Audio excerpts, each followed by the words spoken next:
Welcome to the September Outlook. This is where I take a look at the high time frame charts, look at the wider market, go through catalysts and risks.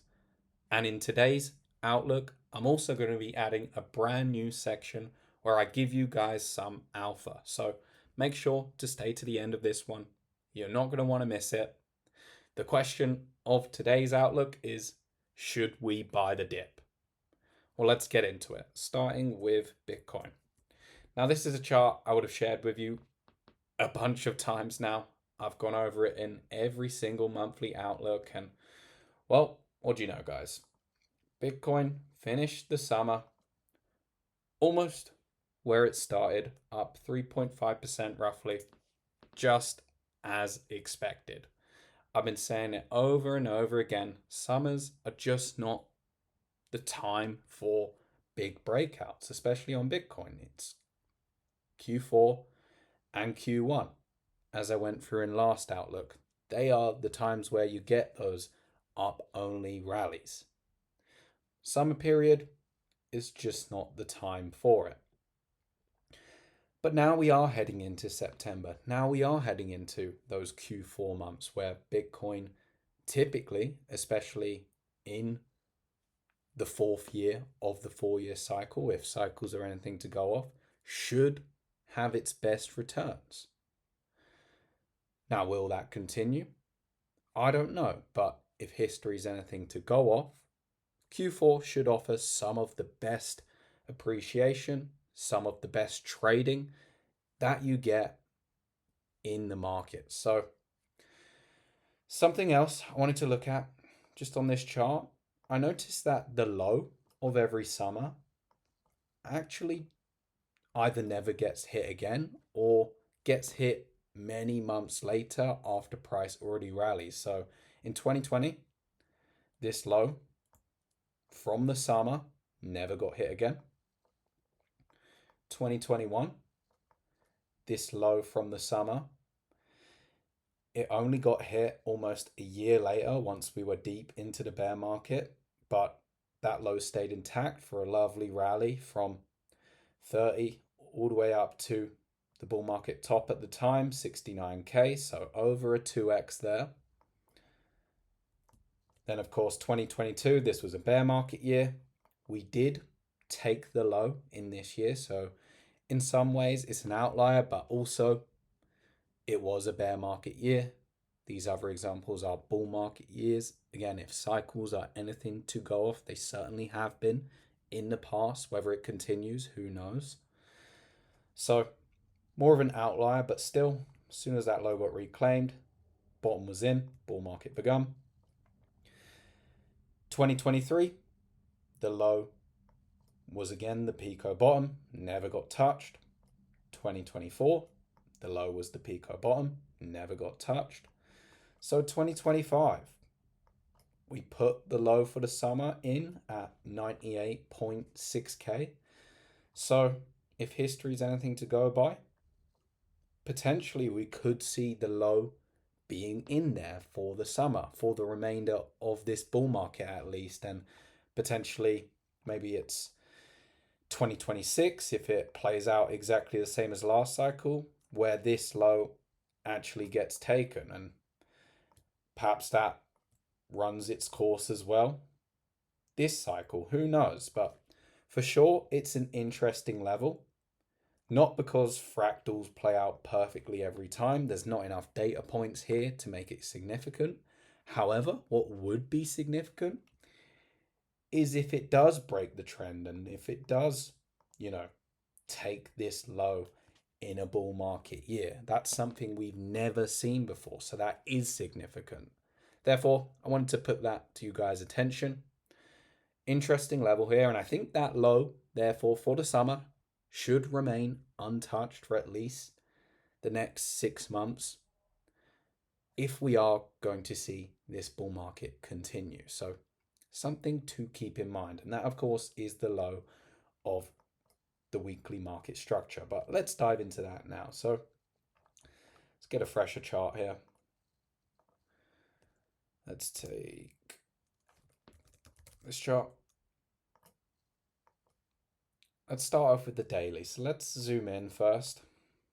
Lower time frames give us the faster signal of what's happening. Higher time frames give us the slower signal, but they're more reliable. So on the daily, what have we seen? Well, we've had a beautiful rally from 75k, where I was buying with you guys, riding it up, took some profits over here, then took more profits at 121.1k.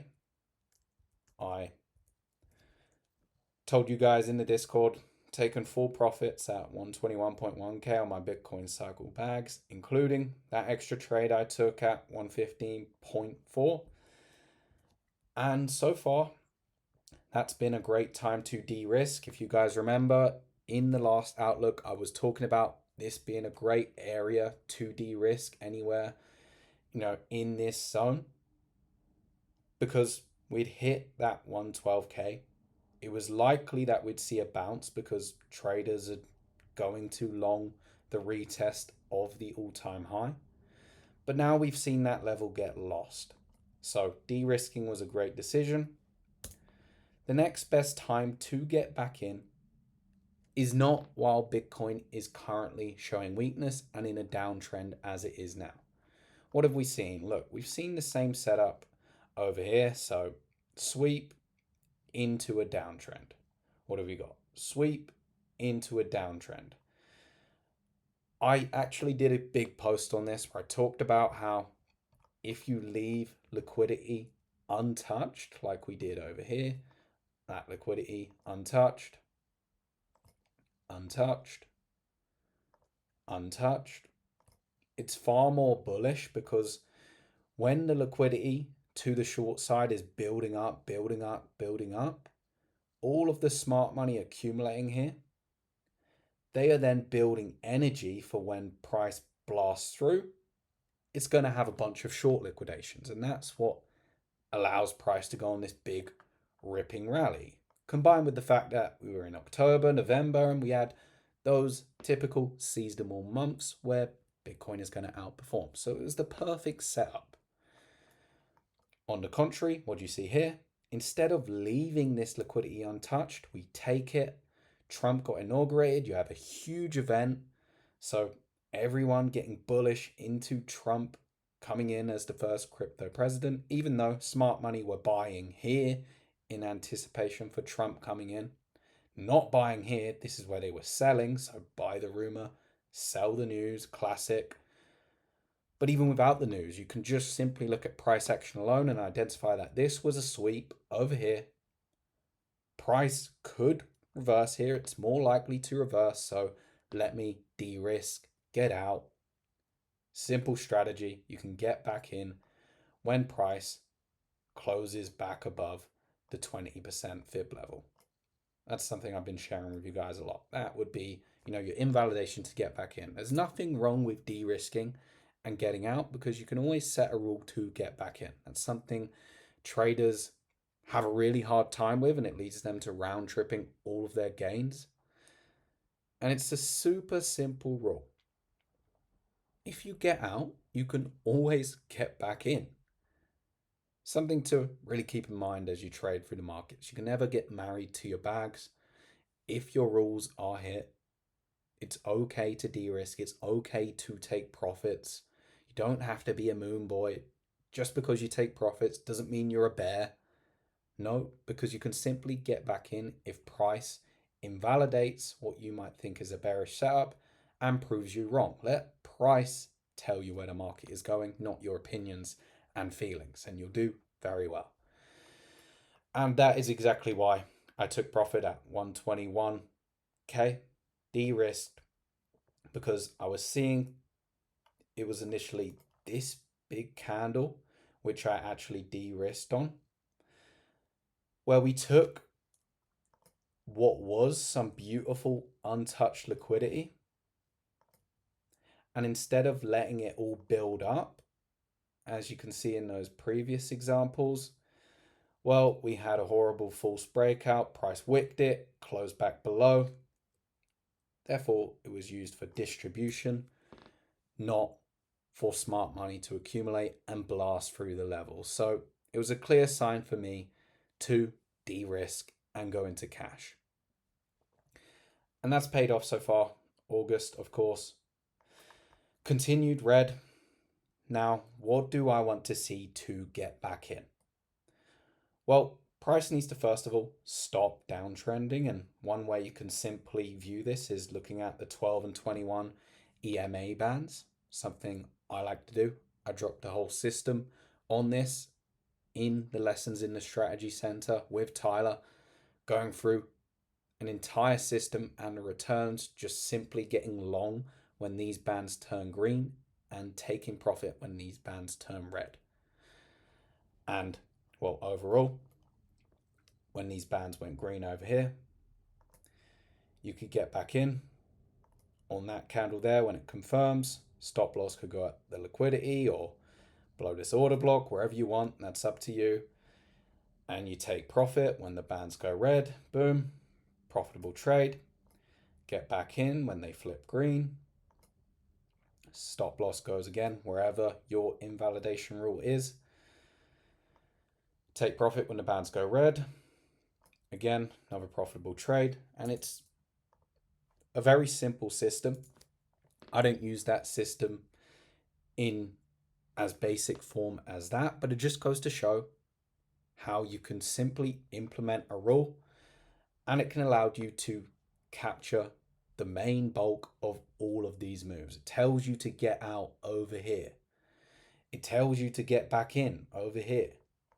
It tells you to briefly get out, get back in, and then get out and avoid all of this downside here. So with some optimization, you can make it a better system. Of course, that's one simple rule, but it's one way of knowing that you are potentially going to go into an uptrend, because every single uptrend, whether it was this tariff rally, whether it was Trump getting into presidency rally over here, every big rally features these 12 and 21 daily bands being green. You don't get a huge rally on Bitcoin without these bands being green. Therefore, you want to be in when these bands are green. Now, of course, there are fake outs in between where you can get chopped up, but every single big rally on Bitcoin or any coin will have these bands green. So it's one simple way of identifying an uptrend. And currently, the bands are red, so it's simple. We are in a downtrend. There's no need to guess the bottom and try fight the market over here. No, there's no need. The same way this was a highly probable top, and when the bands went red, it was highly likely to go into a downtrend. We now need to look for the same thing on the opposite end. And same way you have the sweep here, well, what did we have? We had sweep 1 over here, sweep 2 over here. We had a reclaim of the market structure, which led to this low, where you could have got long over here and traded the rest of the move. Or again, as I said, get long on those 12 and 21 green bands and get long at an earlier point for this move. So that's, again, just one simple system. Not saying that's the best way to do it, but it at least gives you something objective rather than just longing a falling knife over here where you have no confirmation. And that's not to say the bottom couldn't be in here. It could, but there is no probable signal to tell you that it's likely to be in. Remember, as a trader, you're here to trade probabilities, not possibilities. Sure, you might roll a dice and hit a 6 one time, maybe 2 times in a row, but if you roll it 100 times, you're not going to hit a 6 100 times. And it's the same concept here. You might get lucky getting long here and the bottom's in, but if you actually wait for some sort of confirmation based on a systematic approach, well, you can repeat it over time and know what results to expect over time. And that comes through building a system. And these 12 and 21 EMA bands are one way to do it. And back to my point over here. So what are we looking for? Well, we're looking for some sort of reversal on Bitcoin here. Whether we need to go one sweep lower, I don't know. But let's say we do go one sweep lower and we do find resistance here, well then all you're looking for is wherever the market structure was set. So let's say it was set here. We pump up a bit. This is the high before the low. Well, you can either, again, get long on the reclaim or get long when the bands turn green. That's most likely what I'm going to be looking for to get allocated again. And then potentially you can capture a trade on Bitcoin, capturing the meat of the move to 130 or wherever it's going to go. Who knows? Doesn't matter. But the point is, as a trader, you're looking to capture the meat of the move. This is what you're looking to capture, guys. It's not looking to capture the Pico bottom to the Pico top. More often than not, that's going to lead you to getting wrecked because you cannot time the market to absolute perfection. You need some sort of rules, or it is just a guessing game. It is no more than a gamble.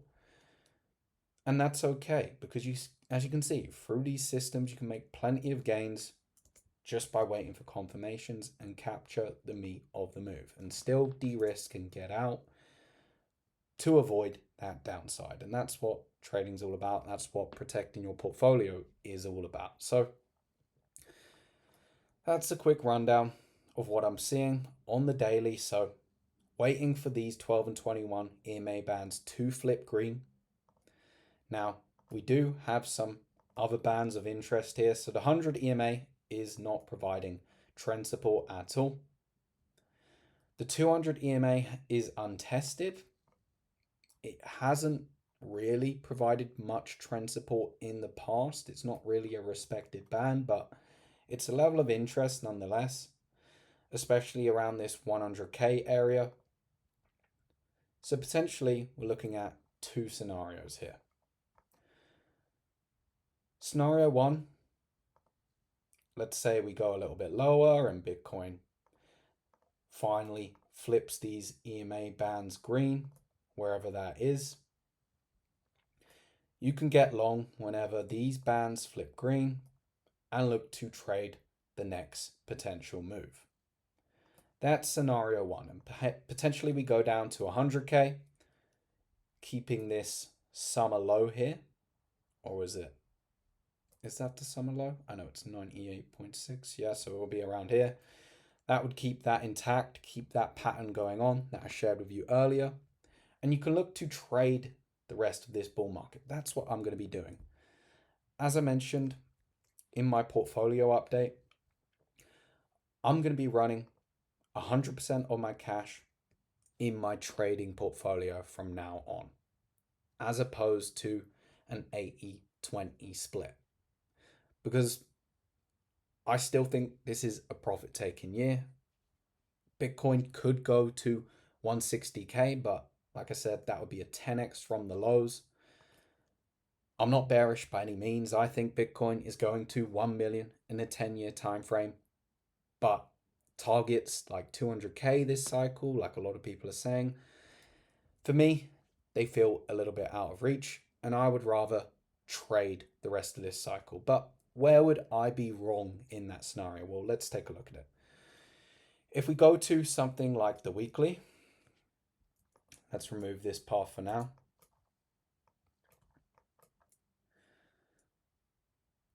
What we could see here is actually this summer low.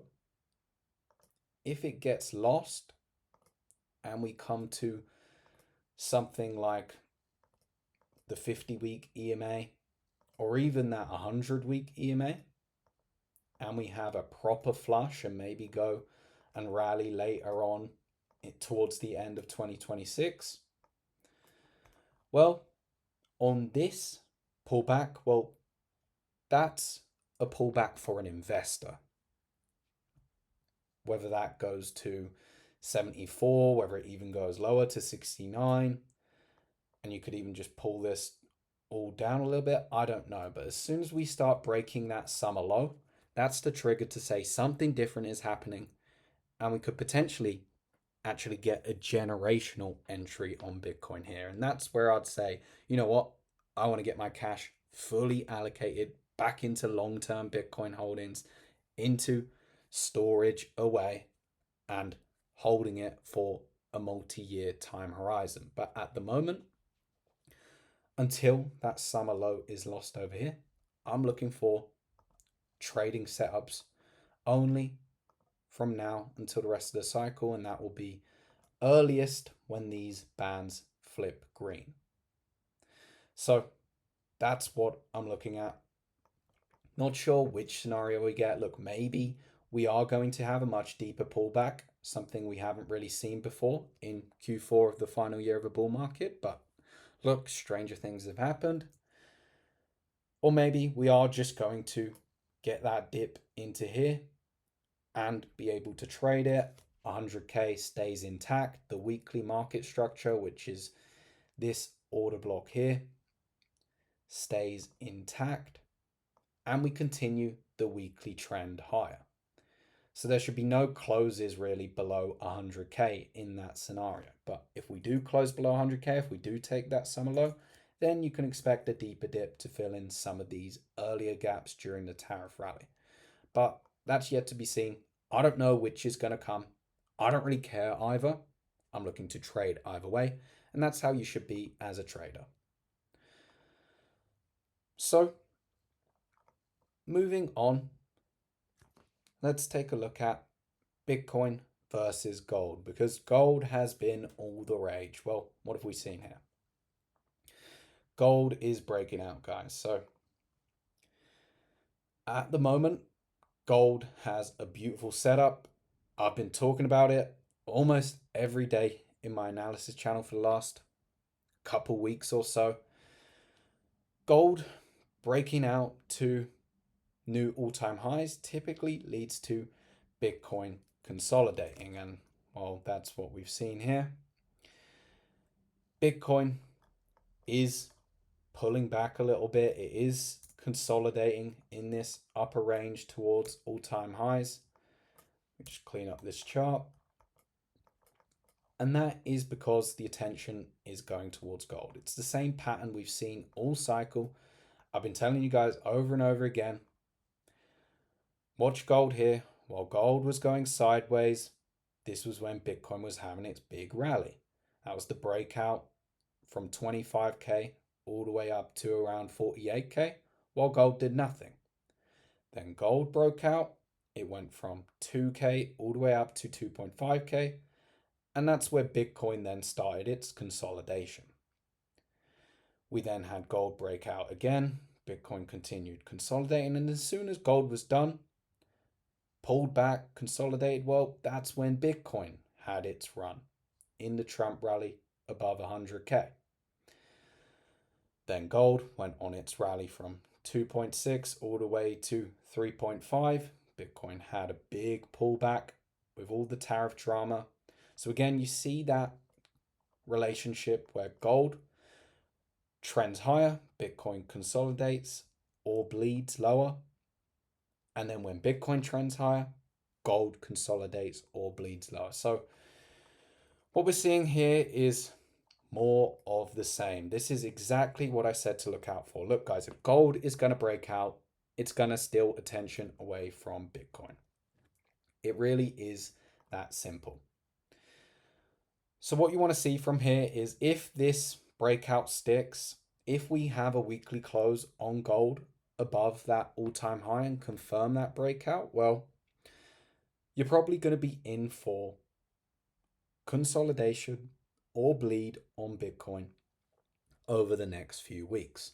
But the good thing is, once gold stops, let's say gold rallies higher towards that 4K, maybe comes just shy of it before pulling back as traders get too long and FOMO in. Well, it's during this period here where gold pulls back.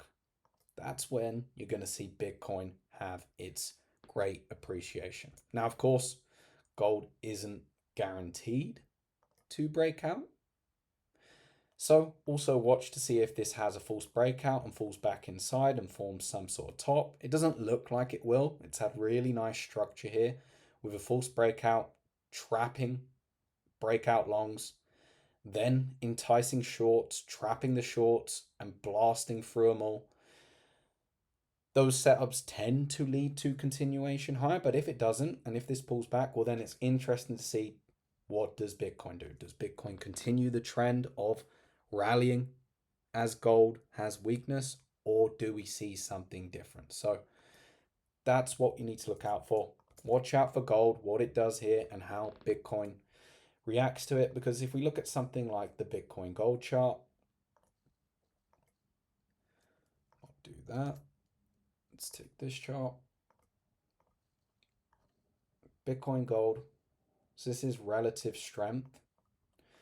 What we can see here is that we're actually at risk of forming a lower high here on Bitcoin against gold. So this is actually a little bit of a warning sign.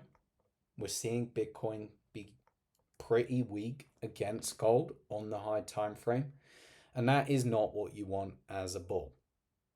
You don't want to see Bitcoin losing its strength against gold, because the whole trade is supposed to be Bitcoin being better than gold. Bitcoin gets the flows from gold into BTC, but potentially if there's too much leverage, there's too many sailor copycats, Bitcoin may need to cool off. And it's something to keep front of mind when you look at the monthly closes on all these assets. For August, you had a big red month for Bitcoin, certainly a topping candle. Now, this could just pull back to these monthly bands and continue its monthly bullish structure and keep everything intact. It doesn't actually become bearish until this low at 74k is taken, or at least these bands are lost. Therefore, on the monthly time frame, Bitcoin is actually healthy here. But when you look at gold on the monthly, it finished green in August. When you look at US stocks on the monthly, they also finished green in August. So something we've not actually seen before is Bitcoin weakness compared to the other majors, and it's something that urges me for a little bit of caution here. Now, when I say caution, again, that could just mean a pullback back into these monthly bands where we continue this beautiful monthly uptrend and just clear out some leverage. And that would be perfectly fine, because at the end of the day, guys, Bitcoin pulls back so it can go higher. Just look at something like the weekly chart. Yes, you have these big bear market years like 2022 when there's tons of leverage. The Fed are hiking rates and there's a genuine liquidity contraction. But we don't have that. The Fed are actually more likely to cut rates. There's no liquidity constraints at the moment. Therefore, all of these pullbacks are essentially a buy on Bitcoin. I don't actually want to be in cash right now. I don't think dollars are great at all. In fact, I think dollars are terrible. I am the biggest Bitcoin maxi. I think Bitcoin is going to a million within a 10-year time frame.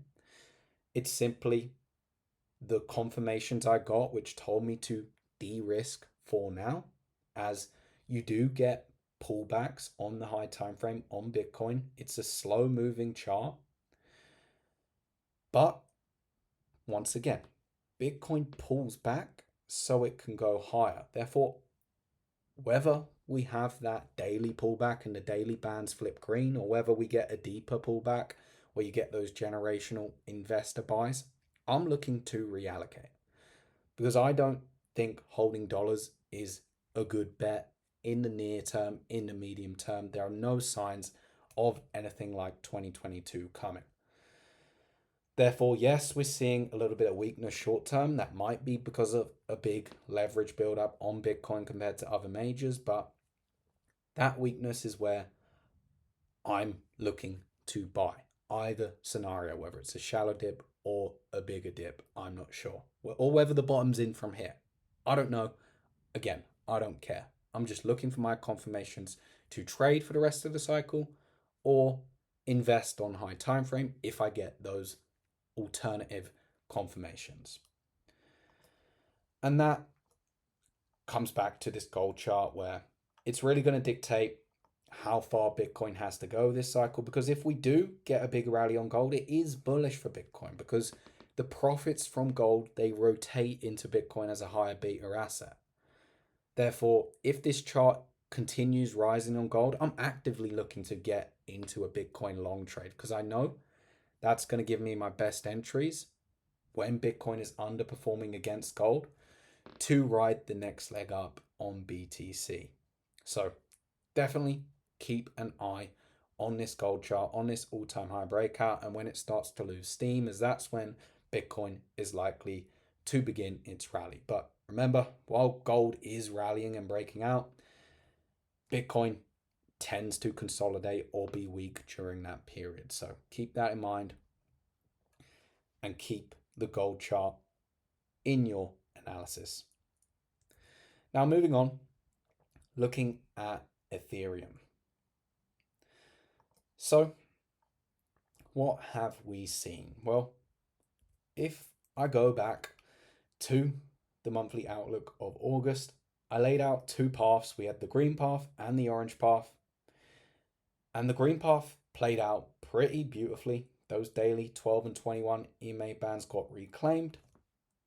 And that offered this beautiful setup on ETH. So that was here where I made the video. And we rallied right to all-time high. Great trade, and GM to anyone who caught that beautiful move on ETH. But now that we've hit all-time high, well, what are we looking at next? So I've got these high time frame support resistance levels on Ethereum. Now we've hit the all-time high. Sellers have showed up there. That is where you would expect sellers to show up because it's guaranteed liquidity. You have breakout buyers there. You have people who want to short there. A bunch of buyers and sellers all in one area. That's where whales can fill their orders. So you're always going to get sellers in that area. Now the question is whether we can now hold in this range between 4K and 5K. That's what Ethereum needs to do. It needs to keep this daily market structure, which is around this SR level at 4K, intact. You don't want to see Ethereum close below 4K because that would be a shift in the trend. That would be a bearish market structure break and potentially could lead to a reversal and make this a distribution. So you really want to see that hold on ETH here, see any consolidation in this zone, which would be bullish and could lead to an all-time high breakout. And if you look at something simple like the bands here to analyze the trend, well, the 12 and 21 EMA bands, they are no longer getting respected here. Therefore, we look at the 50, which is untested. That could potentially provide support. We look at the 100, again, untested. That could potentially provide support. And the 200, that's very deep right now, so you wouldn't want Ethereum to go there. I don't think it will, but these two untested bands, that's where you're looking at least trend support for a bounce, even if it's just a bounce off here into a lower high and we go lower. Of course, bullish scenario, we go higher. It doesn't matter. Those bands, whether it's the 50 or the 100, tend to offer good trend support when they are untested and can offer a decent trade, even if it's just for a lower high bounce. Therefore, I'm looking at those levels for trades on ETH. But at the moment, we've hit that all-time high. We've swept it. This chart certainly needs time to consolidate because let's look at it for what it is. It is a sweep of the all-time high and rejection so far. That is not bullish until Ethereum can break back above that all-time high level and invalidate it. So you want to play the chart for what it is, look at your trend support, identify where you are wrong in those trades, and again, treat Ethereum like a trade, just like anything for the rest of this cycle, in my opinion. You'll do much better off because much like deciding to be a buy and hold investor over here in 2021 wasn't a good decision. I don't think becoming a buy and hold investor on Ethereum after it swept all-time high, again, is a good decision. You want to trade it systematically with a clear invalidation so that you know where you're wrong and you know how much you stand to lose if you're wrong, so that you don't risk becoming a bag holder. And again, that comes back to my earlier point, comes back to having systems. That is all important.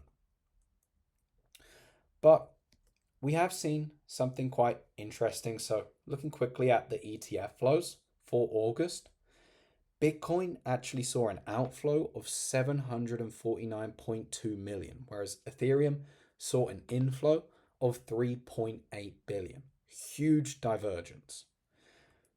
ETH is the only thing getting a spot bid at the moment in terms of altcoins. You're not seeing Wall Street come into crypto and get long on other altcoins. It really is just Ethereum at the moment, and Ethereum is stealing the flows from Bitcoin. I don't see new money coming in here. That's my analysis from that ETF flow and the divergence in August, because it's very clear that profits are rotating from Bitcoin into Ethereum rather than a new wave of cash, a new wave of stable coins flowing into Ethereum. It's not really new money. It seems like a, again, later stage cycle rotation into higher risk assets. And again, that doesn't mean the bull market's over. I'm not saying the cycle's over. I'm saying it's later stage, which means we probably have months left, and I'd say no more than 5-6 months to go in this bull run. And that is, again, another reason why I say you want to have a trading focus in any asset you're looking at, because the profits rotating from Bitcoin into ETH only managed to take it to all-time highs so far, which is where it's rejected.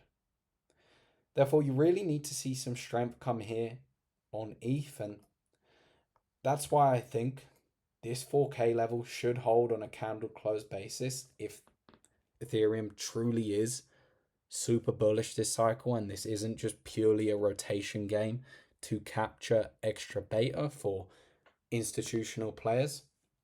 And the charts will show that. Price always shows the truth first. So look for Ethereum to do something like this, simply go sideways. That would be the best thing you would see in September, is any consolidation, which then sets it up for a breakout. It builds a base. As you see so often, you build a base, you break out, the breakout holds.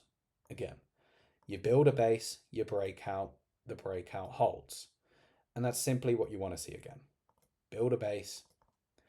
It will probably require some time since we've swept a key level, but if we can at least, again, leave that liquidity untouched, build that energy, build those short stops up, then they'll get liquidated and that fuels the next big rally. That's how smart money accumulate for the next markup. But if they want to distribute, they do things like this. They sweep the liquidity again. They have a false breakout, as I showed you earlier in the video. And that's what leads to actually your tops. So be on the lookout for that. It is a warning sign. We have seen obviously a sweep. Therefore, you really do want to see this low hold and ETH find some support here and break out to invalidate the bearish setup. It is getting the flows, so it is of interest for sure as we enter these later stages in the cycle. And we're seeing something similar in stocks. So the S&P 500, this is your major.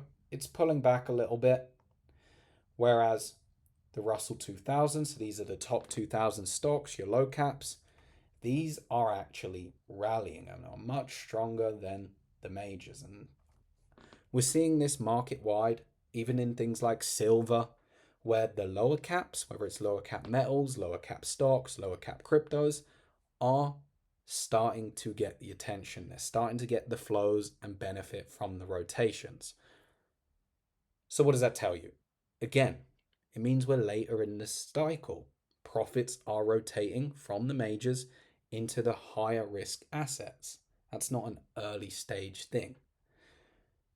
However, again, that doesn't mean the top is in. You can have some of the best gains during this period. And as I said, Q4 is typically where you're going to get the best volatility as a trader.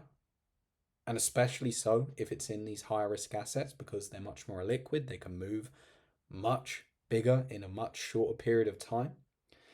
Therefore, it is interesting to see this trend in all markets, and it does make you look at something like Ethereum, make you look at other altcoins which are rallying and having really good price action, are setting up bullish structures, even while Bitcoin is in a downtrend and setting up bearish daily structure.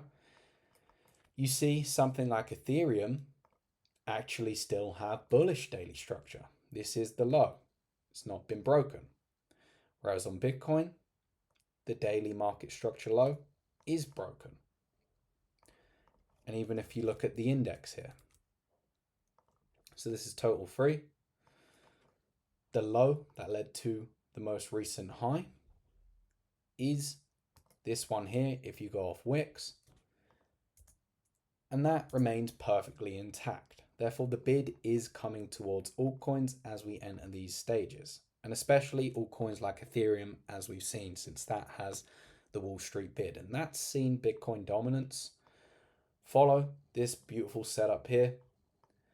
So, as I said, as soon as you lose this 50-week EMA and these 1221 bands go red, that's your setup for an alt season, and that's what's played out beautifully in August, and it's been fueled mostly by Ethereum. But again, you still have coins like Solana, for example, which, let's remove this, have their daily market structure intact. Over here, again, another altcoin which has its daily market structure untested, whereas Bitcoin, it's broken its daily market structure. So across metals, across crypto, across stocks, you're seeing the flows now go into the riskier assets. And that makes sense because we're heading towards what traders are estimating to a high degree of probability of interest rate cuts. Now, the majors, Bitcoin, stocks, gold, they've performed fantastically with high interest rates. Therefore, it's pretty logical to assume that when interest rates actually drop, it's going to be more bullish for altcoins and low cap stocks, which haven't performed well in high interest rates environments. It's the perfect opportunity for those rotations, and that is exactly what we're seeing. So keep your daily market structure in mind when you're looking at any altcoin. You do want to see your daily market structure intact. I did a big post on this the other day. So if you look at this, your Bitcoin breaking its daily market structure, weekly market structure still intact, whereas ETH, SOL, as you saw, daily market structure remains intact. And you can substitute that for whatever altcoin you're trading. Make sure its daily market structure is intact. That is the low that led to the most recent high. That's where your strength is. That shows demand. Price does not lie. So keep that in mind when trading your altcoins.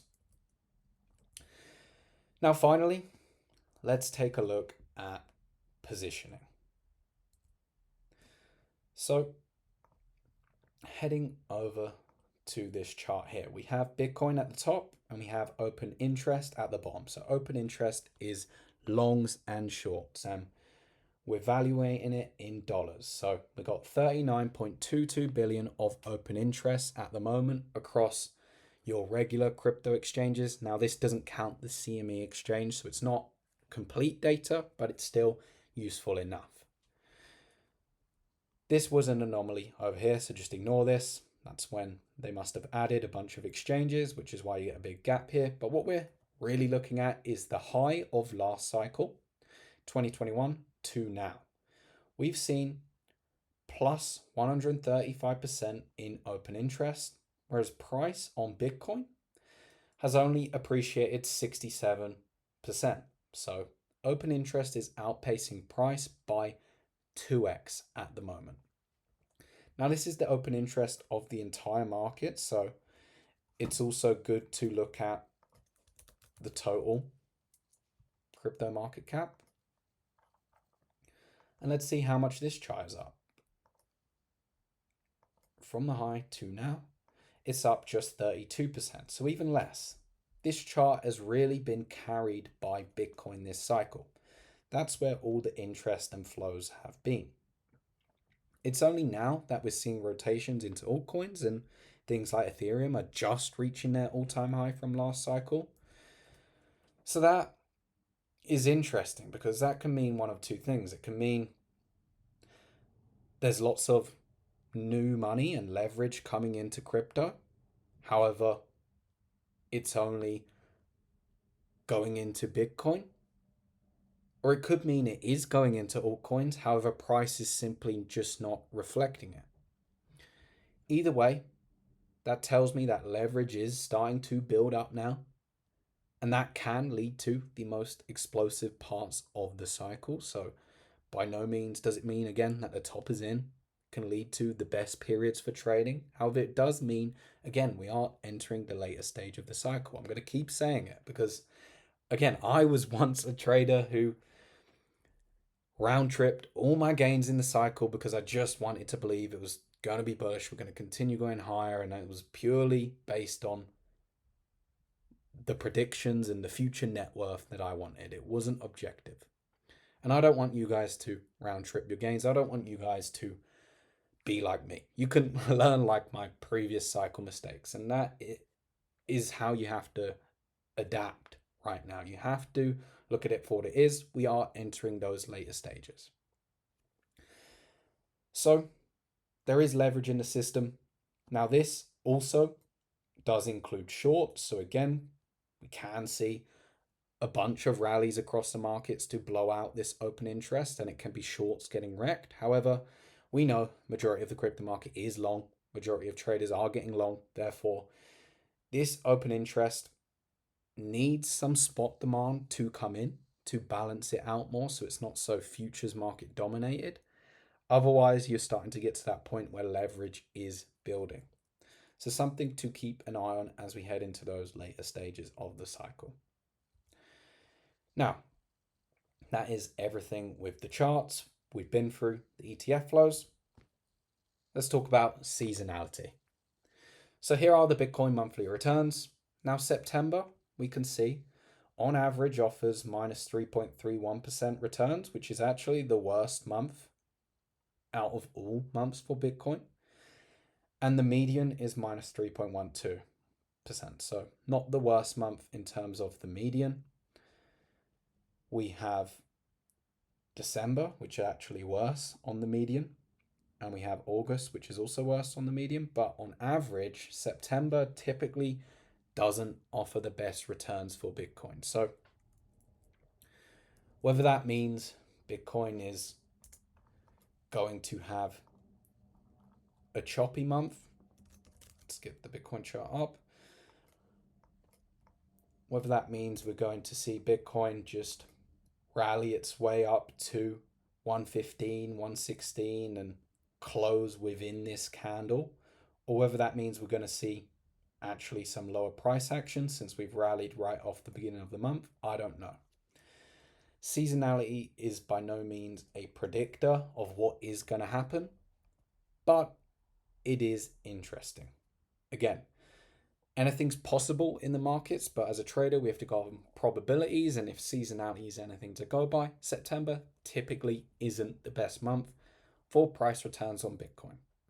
But as we've seen, that doesn't mean altcoins can't rally. That doesn't mean you can't see daily uptrends in altcoins, whereas a daily downtrend on Bitcoin, exactly as we have now. So plenty of gains, long and short, to have around the market. But keep in mind, it's October, November, December, and typically offer those best returns. So buy the dip could potentially be the play, depending on what scenario we get, whether we hold that 100K area or have a deeper dip into the 90s for a big investment.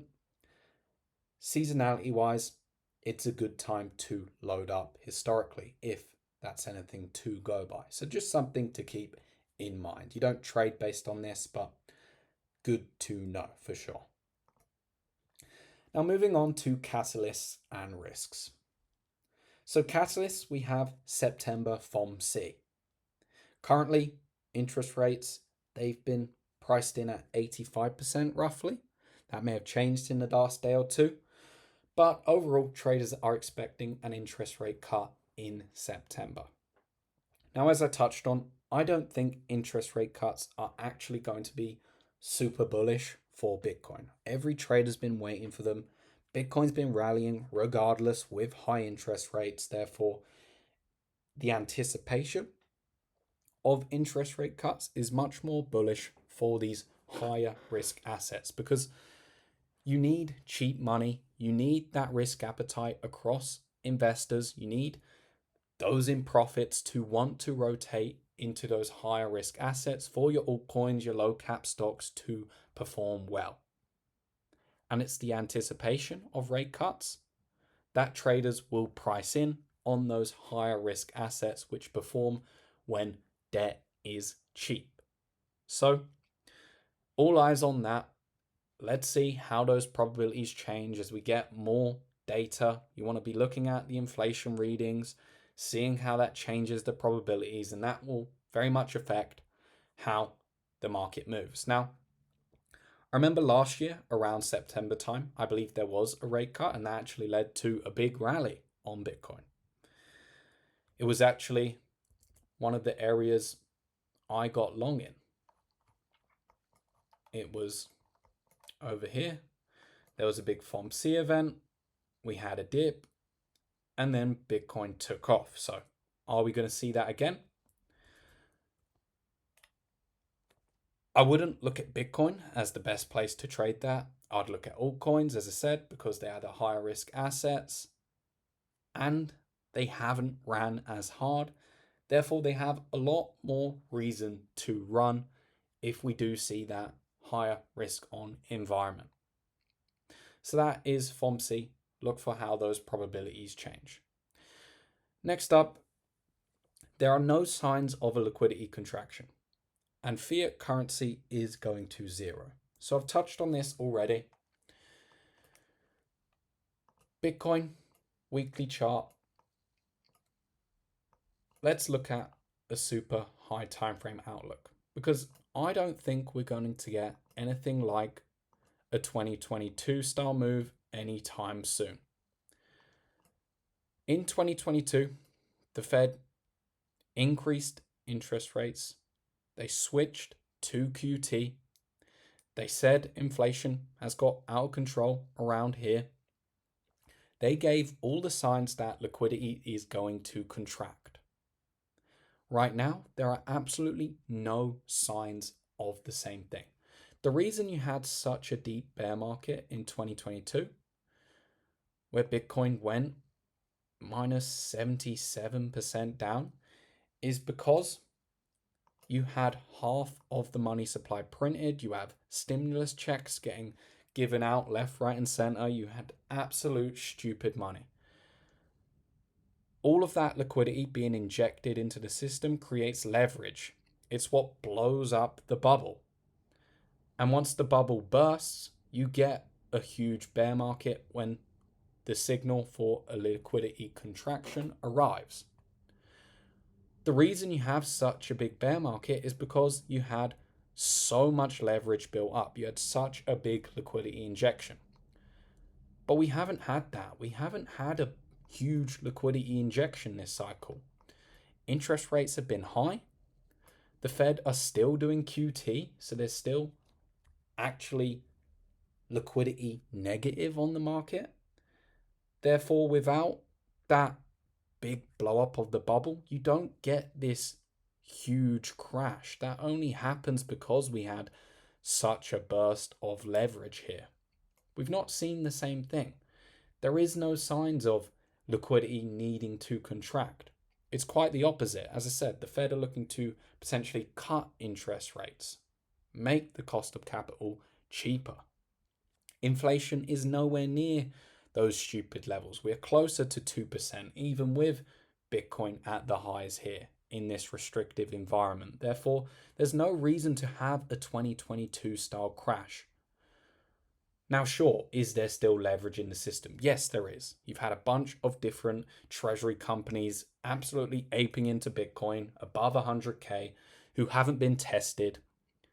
And Michael Saylor, who chatted through Bitcoin throughout all of these years, was the first mover when people called him stupid. Even he got tested in 2022. So, do I think those guys are never going to get tested? No. However, do we have FTX? Do we have Three Arrows Capital? Do we have Celsius, BlockFi? All of these guys who blew up, all of these huge levered players? No, we don't. Do we have POW cutting rates near zero, inflation going rampant? No.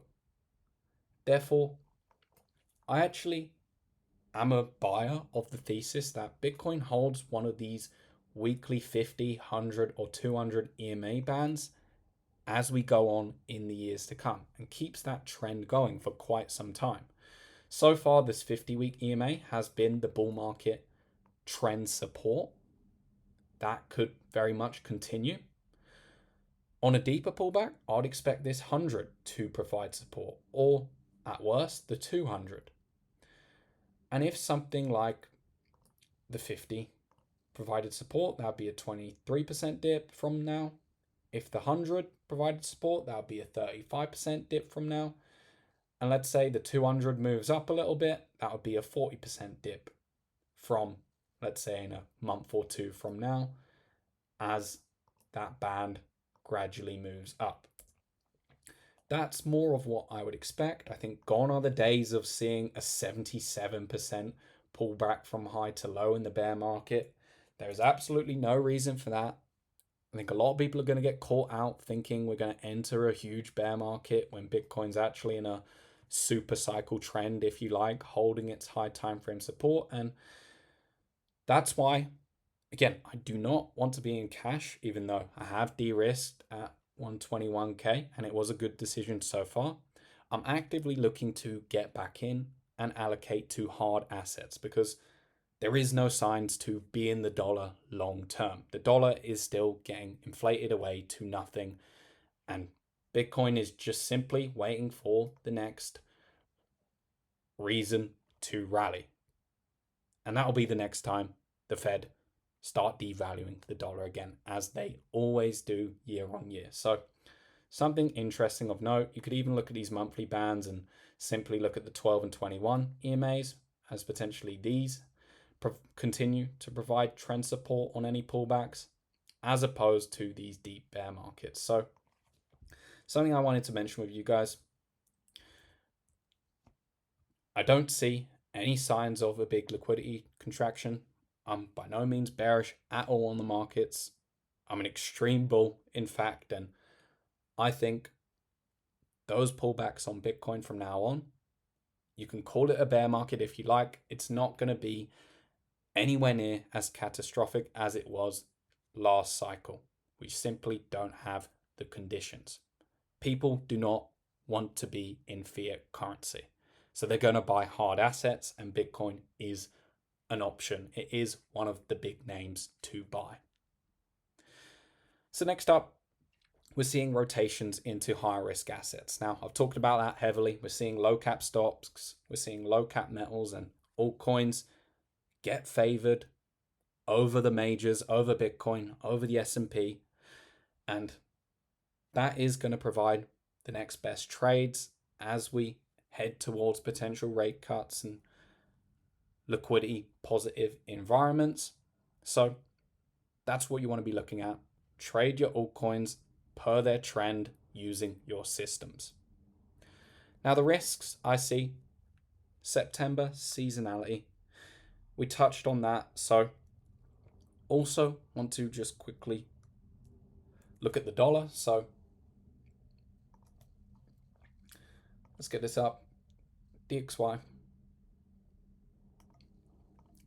What we're seeing here is the dollar trying to bottom out here. So keep an eye on this in September. If the dollar can reclaim this range low here, then potentially you're going to see a rally up to 101, which of course would be bearish for risk assets and could lead to some pullbacks in September. By the same regard, if we reject off this level, then that's going to lead to the next big rally. So watch out for the next move on the dollar for your next risk on or risk off move.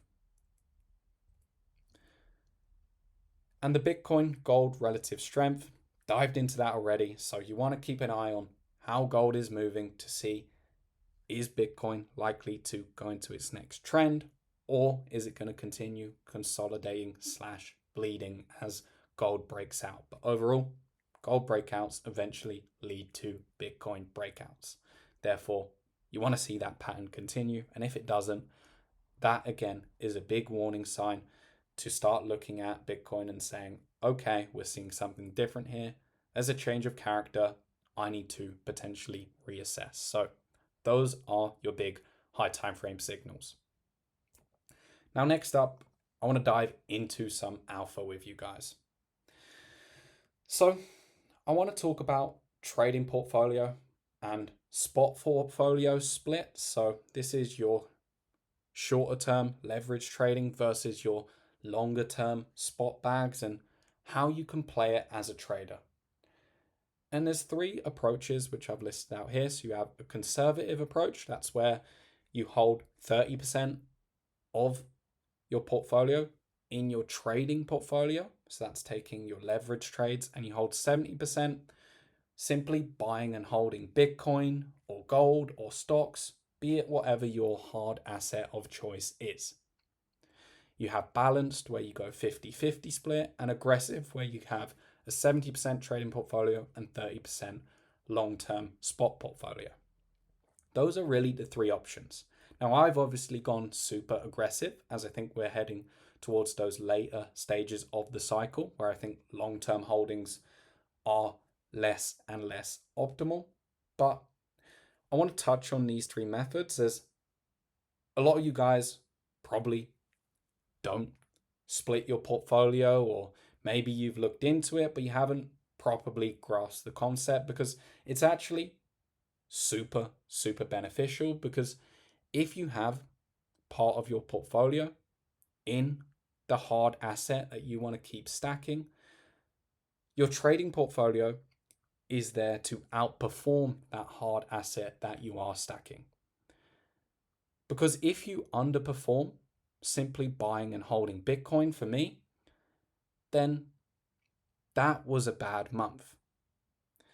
Because the aim of your trading portfolio is to outperform buying and holding. Otherwise, what's the point in staring at the charts all day, every day, if you could simply just buy and hold and go work a job or start a business? You might as well do that. Therefore, if you want to be conservative, you can use that ratio. If you're super aggressive and think you can super outperform in your trading versus your long-term spot holdings, then you choose that ratio. But they all have their benefits and drawbacks, because if you choose the aggressive route and you don't outperform buying and holding Bitcoin, well, that is a waste of a month. And it's something you have to keep in mind, because the aim is to stack trading profits to buy more of your hard asset and repeat. That's the Warren Buffett method. That is every wealthy person's method to success. And again, whether you want to stack Bitcoin, whether it's maybe Ethereum, whether it's stocks, gold, it doesn't matter. As long as you're stacking some hard asset, that is the aim, because dollars are going to zero. But you have to be outperforming in your trading portfolio, or you should consider reducing the size of it, or even consider just buying and holding if you're not outperforming it, because otherwise you're simply just wasting your time. So I very much want to drop this out with you guys and give some food for thought in how to split your portfolio trading to spot, because essentially you risk 1%, 2% per trade. And if it's a 70% trading portfolio, let's say you have 10K, That means 7K in your trading portfolio, 3K in Bitcoin spot. You'd be risking 1% or 2% of that 7K per trade. Whether someone who's conservative would be risking 1% or 2% of 3K per trade. Therefore, it's a big difference, and you want to really keep that in mind in your trading and what is best for you as you go through the cycle. Now, it can get more complicated than this, and you can tweak it more to really compound your gains, such as aggressively stacking your trading profits into Bitcoin during those periods where Bitcoin is down, as opposed to the periods when Bitcoin is up. You actually stack cash, and lots of other ways you can tweak it to improve returns. But this is the goal, year on year on year as a trader. You don't want to be all year round trading with 100% of your portfolio and never holding the asset, because if you miss just one move on Bitcoin, let me just show you an example here. Let's say you missed out on these 2 days on Bitcoin. It went from 85 all the way to 94K in 2 days. Let me show you another example. Let's go on the weekly chart. Let's say you missed a weekly trade on Bitcoin. In 1-2 weeks, Bitcoin went from 68 to 90K. And it's a very common saying for Bitcoin. The majority of its gains are made in an extremely short period of time. Bitcoin tends to do nothing for extremely long periods and then do everything all at once. So if you are holding a very high percentage in your trading portfolio and low percentage in your long-term spot portfolio, you run the risk of missing out on the majority of the bull market gains if you don't get positioned in your trades for these moves. That's why holding a portion of your portfolio in those long-term spot holdings is absolutely paramount, because if you miss that move, your psychology as a trader is going to be chasing in, FOMOing in, trying to make back all this imaginary money which you missed out on, and that's going to lead you to potentially even losing more money. It's going to spiral. Whereas if you at least had 50% or 70% of your portfolio in spot during this rally, you could miss these 2 weeks and you're still going to benefit from the appreciation of the market. You're not going to be fully in cash and, even getting devalued, even losing money due to inflation. So something to consider, how to split your portfolio up. It really helps with market psychology. It helps with your gains, as you can capture the majority of the trend. You don't have to rely on capturing every single trade in every move. It's okay if you miss some, as you still have long-term holdings. And again, the aim is to outperform in your trading portfolio the hard asset that you choose to hold. Otherwise, you might as well just buy and hold 100%. And then you stack your trading profits and you buy more of the hard asset and repeat. That's how you compound. You have to keep rebalancing your profits so that you maintain that ratio and stack and stack and stack. That is truly the game, because compounding is key.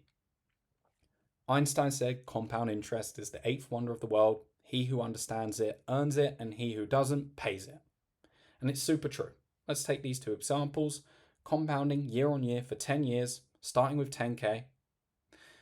This guy turns 10K into 5.1 million, whereas the other guy withdraws 25% of his profits year on year. And I believe this was with a 90% return every single year. So the guy who withdrew 25% of his profits every year finished year 10 with 1.7 mil, whereas the guy who didn't withdraw his profits finished the year with 5.1 mil. And that's the guy who kept stacking his trading profits, reinvesting into hard assets every single time he profited, not pulling it out. And it just goes to show that is a 3.4 million opportunity cost.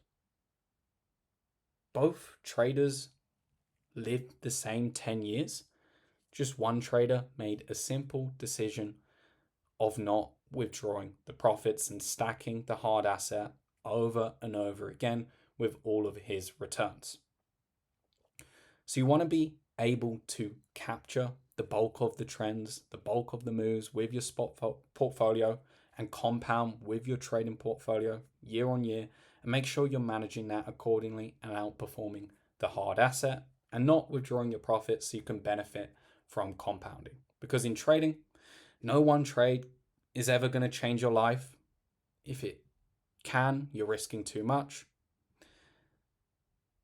It's compounding, it's time in the markets, which is where the magic happens in trading. Again, this is a 90% per year returning system. These are the results of starting with 10K from year 1, 2, 4, and year 10. You can do the maths, put it in a calculator yourself. That is how you truly get wealthy, because the dollar's going to zero and hard assets are always going to go to the moon until they stop printing, which is something they're simply not going to do. So remember, compounding is key. You never need to make it all in one trade. One trade never matters unless you make it matter by over leveraging or risking too much or not having a stop loss or not using a system. Because the true way to get rich in trading is to slowly compound over time. That's the outlook, GM.